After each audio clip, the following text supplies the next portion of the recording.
don't think I really have words for this canyon. It is spectacular. As we enter the final days of our trip, we'd grown used to being on the move and exploring all day, but we hadn't grown used to the incredible sights. Secret canyons, endless black beaches, and thundering waterfalls can never grow old.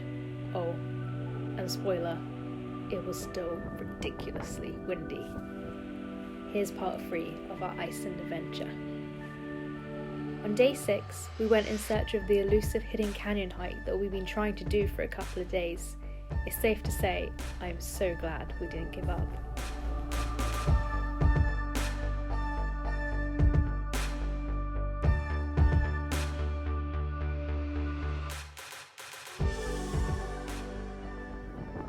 Guys, I think we found a hidden canyon. Potentially, depends if we can find our way there still. But we heard about it just through Google searches, but it's not marked on any maps.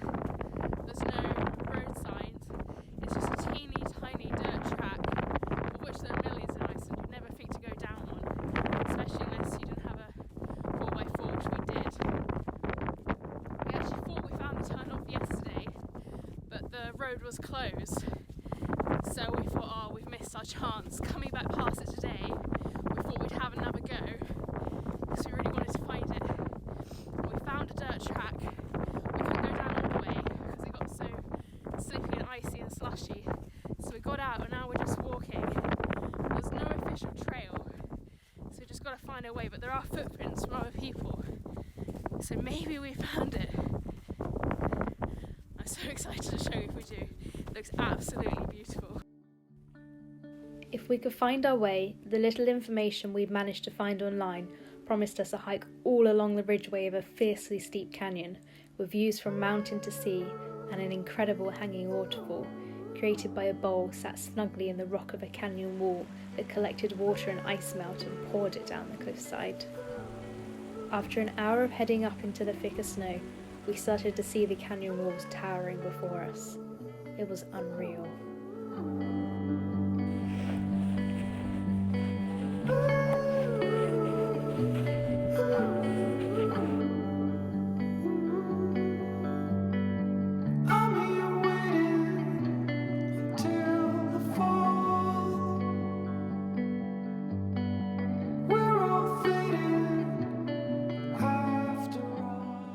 This is the canyon, guys.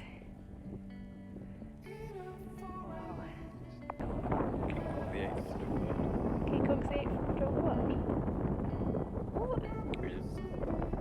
But this should be the 8th instead.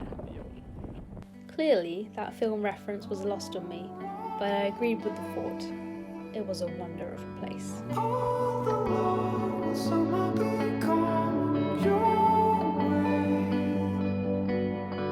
All your pain will fade to memory one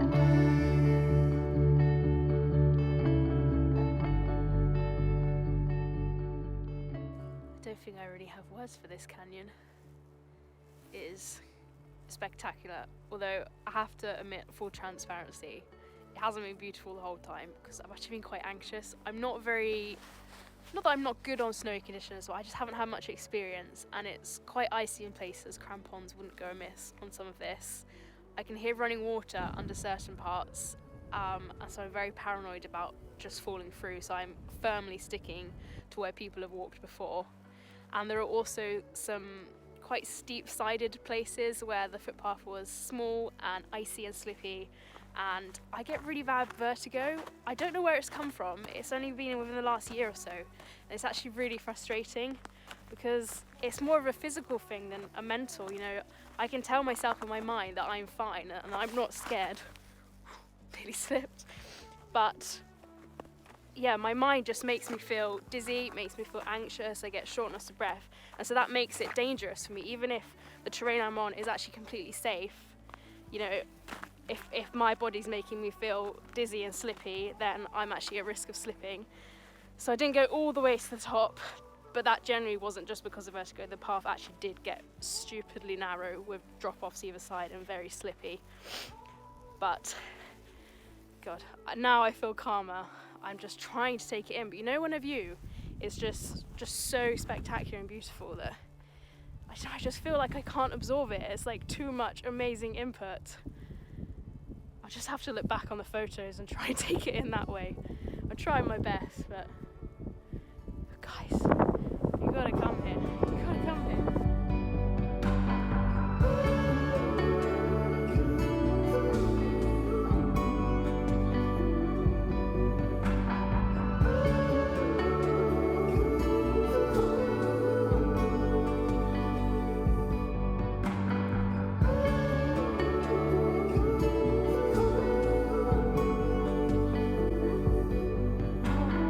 One day, all your pain will fade to memory. One day. After the canyon walk, we had a long 4-hour drive to track back east along the southern coast, but we made sure to stop along the way. We visited a famous lighthouse and marvelled at the coastline that seemed to stretch endlessly into the horizon. Just a few weeks later in the season, and these sea cliffs would be covered in puffins, but we still got to enjoy watching the crows and gulls stretch their wings and play in the wind.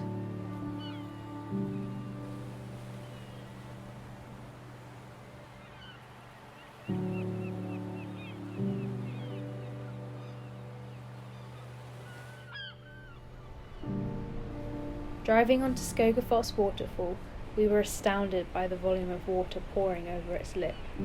Climbing to the top, you could see why. It was 25 metres across, plunging into a 60-metre drop. According to legend, the first Viking settler in the area buried a treasure chest in a cave behind the waterfall that has never been recovered since. We didn't debunk that myth, but I actually saw the end of a double rainbow created by the waterfall spray, and there was no pot of gold waiting for us, but the view was more than enough of a treasure. Hello, it's Thursday. God, isn't it wonderful? The luxury of being on holiday where you just forget and lose touch with what day it is. It's Thursday today and we're heading more into the centre of Iceland. We did the geysers this morning, which was lovely to see. I smell a bit of eggy sulphur now because I got sprayed on by the big geyser there. Had an amazing chocolate mousse cake, I would like to point out. I clocked it. We only went in for the toilets and they grabbed us, didn't they? With the amazing cake display. I know it's a marketing technique and it still works on me. I don't know what that says. But yeah, I had it. I feel great. We now just went and saw Skogafoss, which is an incredible waterfall. I swear, there's nothing more terrifying than fast running water. It's such a powerful force. And beautiful rainbow as it arcs down the rock face.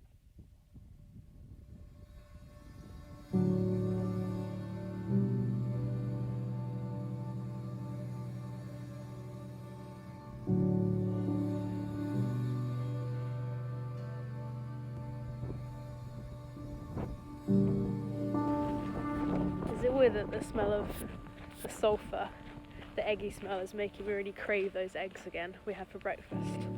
Yeah. Stinky smell, but they were good. Yeah, the eggs. Look, a red wing. Hope there's chocolate mousse cake left. I'm worried. How badly would that burn my finger? Extremely.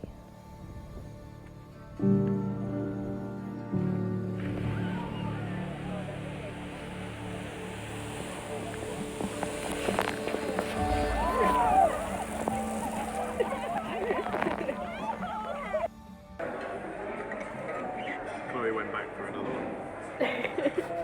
I regretted the carrot cake even though it was amazing. I got my mousse cake after all.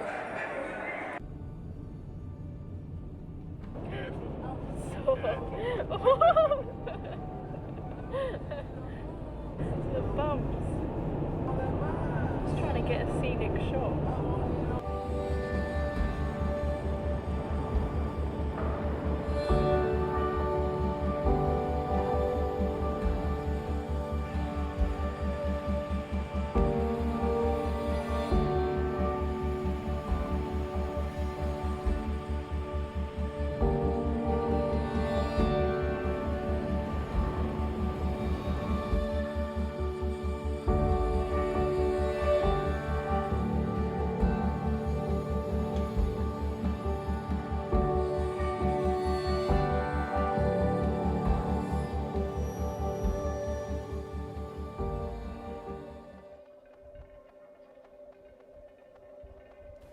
If I'm honest, we didn't do a whole lot the next day. We started it in Thingvellir National Park, where incredibly you can walk between the tectonic plates as they force their way up between the ground. We had also planned to dive between them, but at the end we decided it was just too pricey. Instead, we did the natural alternative and spent our afternoon in a bakery, eating cinnamon rolls, kleiner, a traditional Icelandic dessert, and drinking hot chocolate, and had zero regrets. We did also try and hunt out the northern lights come evening, but we had no luck.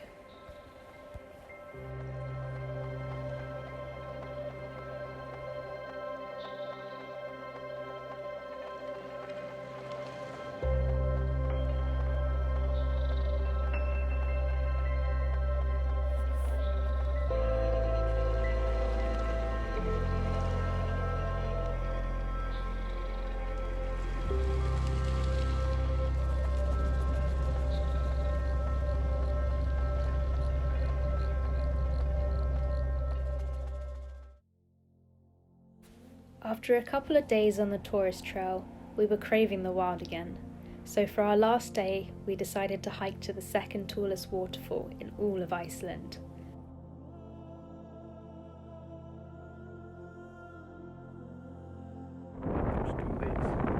Looking at all trail reviews left quite recently, we weren't sure if it was going to be possible to complete, with tales of conditions being too snowy or too icy, or the river crossings being in full flow and far too dangerous to cross. However, the worst we contended with was crazy winds, which had me sheltering behind rocks at every water break. The waterfall was so high we couldn't actually see most of the drop from our vantage point, its plummet obscured by the canyon it dove down into, but with an 192 metre drop, me and my vertigo were more than comfortable with not risking a peek over the edge for a view.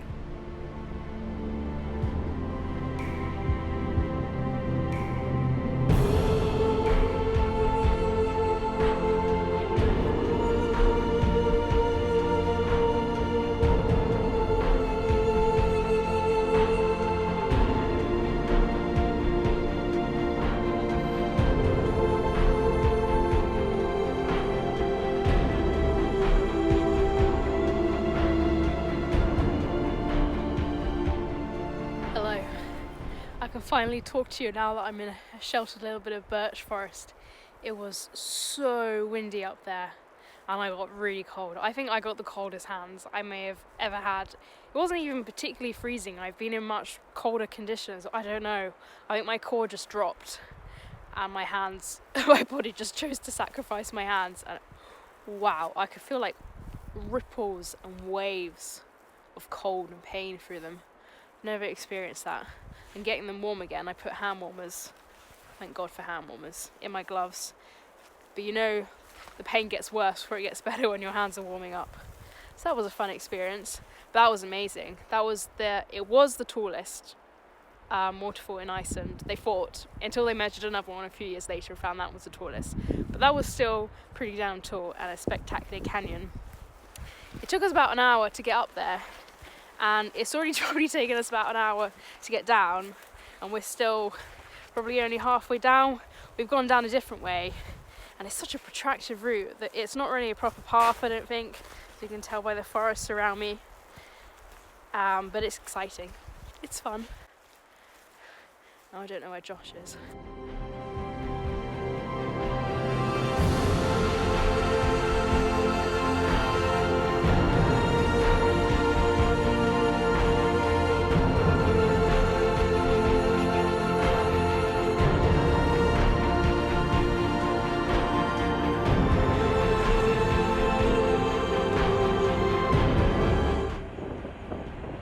Did that taste good? I had known Iceland was going to be spectacular, but I wasn't prepared for just how much I loved it.